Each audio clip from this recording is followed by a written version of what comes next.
नमस्कार फ्रेंड।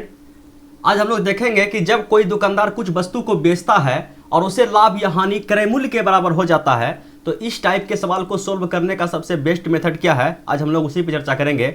लेकिन video start करने से पहले आप लोग से रिक्वेस्ट है कि जो चैनल पे पहली बार आए हैं प्लीज़ चैनल को सब्सक्राइब कर लें और बेल आइकन को जरूर प्रेस कर लें ताकि आने वाले हर नए वीडियो का नोटिफिकेशन आप तक पहुँच सके।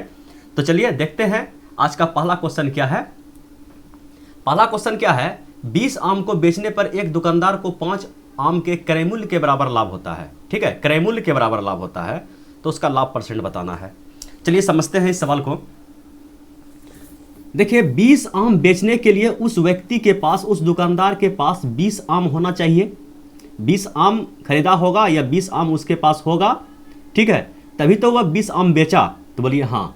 और इस टाइप के सवाल में हम लोग क्या करेंगे, प्रत्येक वस्तु का सीपी क्रय मूल्य को 1 रुपया मान के चलेंगे। कितना रुपया? 1 रुपया मान लेंगे। तो 20 आम जब वह बेचा है तो उसके पास 20 आम वह खरीदा भी होगा और प्रत्येक आम का मूल्य 1 रुपया है, खरीदने का मूल्य 1 रुपया है। तो 20 आम खरीदने में उसको कितना पैसा लगा होगा? तो आप बोल दीजिए 20 रुपया लगा। ठीक है, 20 रुपया लगा। उसके बाद वह बेचा 20 आम को, ठीक है, वह बेचा 20 आम को। 20 आम को जब वह बेचा तो कितना रुपया में बेचा हमें मालूम नहीं है। ठीक है, यदि हम लोग इतना तय कर लें, यदि उसे कोई प्रॉफिट या कोई लॉस नहीं हो तो उसके पास 20 रुपया होना चाहिए था प्रत्येक आम को बेचने के बाद। सीपी 20 रुपया हुआ, प्रत्येक आम का क्रय मूल्य 1 रुपया। तो 20 आम जब बेचा है तो खरीदा भी होगा 20 आम, तभी तो 20 आम बेचा। ठीक है, तो सीपी हो गया 20 रुपया। यदि कोई प्रॉफिट और कोई लॉस नहीं होता तो उसके पास कितना होता? 20 रुपया ही होता। ठीक है, लेकिन बोल रहा है कि 5 आम के क्रय मूल्य के बराबर लाभ हो गया है। एक आम का क्रय मूल्य हमारे पास 1 रुपया है, 20 आम का क्रय मूल्य 20 रुपया है। तो इसको जो प्रॉफिट हुआ है वह बोल रहा है कि 5 रुपया हो गया है, 5 आम के क्रय मूल्य के बराबर लाभ हो गया है। बोलिए कोई दिक्कत तकलीफ परेशानी यहां तक है? नहीं है तो निकाल देते हैं लाभ परसेंट। लाभ गुना 100 बटे क्रय मूल्य। ठीक है, प्रॉफिट परसेंट क्या होगा? लाभ गुना 100 बटे क्रय मूल्य। ठीक है, लाभ गुना 100 बटे क्रय मूल्य कितना रुपया है? 20 रुपया। कटा दीजिए, 20 पंचे 100, 25 25। ठीक है, प्रॉफिट परसेंट हम लोग के पास कितना आ गया? 25%। बोलिए कोई दिक्कत तकलीफ परेशानी है? Option number B. ठीक है, चलिए बढ़ते हैं अगले क्वेश्चन पे। अगला क्वेश्चन आप लोग के स्क्रीन पे ये रहा। चलिए इस सवाल को देखिए, क्या बोल रहा है, 12 सेब बेचने पर एक दुकानदार को 4 सेबों के क्रय मूल्य के बराबर हानि होता है तो उसका हानि परसेंट बताना है।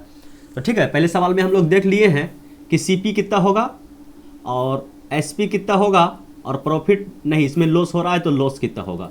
बस इतना सा केवल सेटिंग करके हम लोग को लिख लेना है, सवाल बन गया। बोल रहा है कि 12 सेब बेचने पर, 12 सेब को वह जब बेचा है, ठीक है, तो खरीदा भी तो होगा 12 सेब, तभी तो बेचा। ठीक है, तो सीपी 12 रुपया हो गया।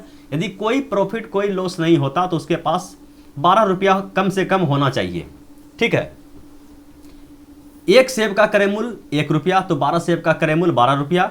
यदि कोई प्रॉफिट कोई लॉस नहीं हुआ तो उसके बटुए में 12 रुपया होना चाहिए। लेकिन सवाल बोल रहा है कि 4 सेबों के क्रय मूल्य के बराबर हानि हो गया है। एक सेब का क्रय मूल्य 1 रुपया, तो 4 सेब का क्रय मूल्य कितना? 4 रुपया। चलिए सवाल बन गया। तो उसका हानि परसेंट बताना है। तो देखिए ये 12 रुपया नहीं आया है सवाल के अनुसार। आप ठीक है, यदि यहाँ पे सॉल्व कीजिएगा तो 12 माइनस 8 एसपी 8 रुपया हो जाएगा। ठीक है, तो उतना हम लोग को दिमाग नहीं, हम लोग को केवल सीपी से मतलब है। तो जब 12 सेब बेचा है तो खरीदा भी तो होगा 12 सेब उसके पास होगा तभी तो बेचेगा। तो चलिए, तो हानि हो गया 4 सेब के क्रय मूल्य के बराबर। तो हानि परसेंट निकाल देते हैं। हानि परसेंट निकालने के लिए क्या करेंगे, हानि गुना 100 और बटे में क्रय मूल्य। ठीक है, क्रय मूल्य 12 रुपया। कटा दीजिए इससे, 4 तिया 12 और 100 बटे 3 कितना होता है? 33 सही, 1 बटे 3%। ठीक है, चलिए ऑप्शन नंबर डी पे जाएंगे। यकीन है आप लोग को समझ में आ गया होगा। चलिए बढ़ते हैं नेक्स्ट सवाल की ओर जो आप लोग के स्क्रीन पे ये रहा।